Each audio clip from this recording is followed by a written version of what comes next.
সকাল সকাল ঘুম থেকে উঠে দেখি মা টিফিনের জন্য আলু ভাজছে। তারপর আমি একটু বাইরে ঘুরে এসে দেখি মায়ের চাউমিন রেডি। তাই চাউমিন খেতে খেতে মায়ের সাথে অনেকক্ষণ গল্প করছিলাম।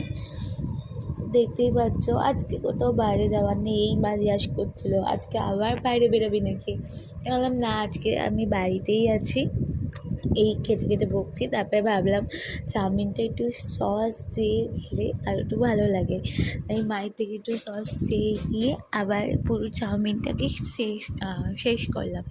আমার কেচাপ ভালোই লাগে বেশ, একটু কেচাপ দিয়ে ভরিয়ে ভরিয়ে খেতে। খেয়ে দিয়ে আমি আমার ফেভারিট কিছু ভিডিও দেখলাম। আর ওইদিকে দেখো আমার মা কাজ করে আছে। আমি বাড়িতে থাকলে এই যে বোর হতে থাকি, আমার খুব বোরিং লাগে। আর দুপুরে মা রান্না করেছিল শাক ভাজা আর মাছের তরকারি করেছিল, বাট আমি খাইনি, আমি মাছ ভাজাতেই খেয়ে নিয়েছিলাম।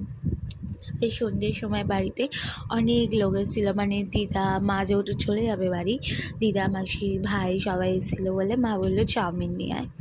আমি গেলাম, চাউমিন নিয়ে আসলাম। একে একে মা দেখতেই পাচ্ছি সবাইকে প্লেটে সাজিয়ে দিচ্ছে, আর আমি এই বড় বাটিতেই খেয়ে নিয়েছিলাম।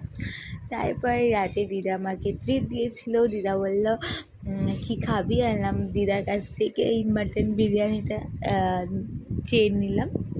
দেখো এদের এই দোকানের না আমাদের বেলঘরিয়াতে মাটন বিরিয়ানি আর চিকেন বিরিয়ানি দুটোই ভালো করে, কম দামে ভালো বেশ। দেখতেই পাচ্ছ মাটনটা কতটা নরম। আর আমি রাইসটা খেয়ে দেখছি, দাঁড়াও, রাইসের চালটাও খুব টেস্টি, এই জন্য আমি নিচেরটা নিয়েছি, একটু মশলা ফসলা হবে। হ্যাঁ, আমি এখনও আমি সত্যি কালকে রাতে খাওয়াটা আমার বেশ ভালোই জমেছিল। একটু পেঁয়াজ দিয়ে একটা ভালো করে আমি একটা বাইট বানিয়ে নিই। আর সিরিয়াসলি মাটনটা খেতে প্রচুর জুসি ছিল। তোমরা কেউ বেলঘরিয়া আশেপাশে থাকলে এই দোকানটা একবার বিরিয়ানি আনিয়ে খেতে পারো। চলো, thank you watching my short reels.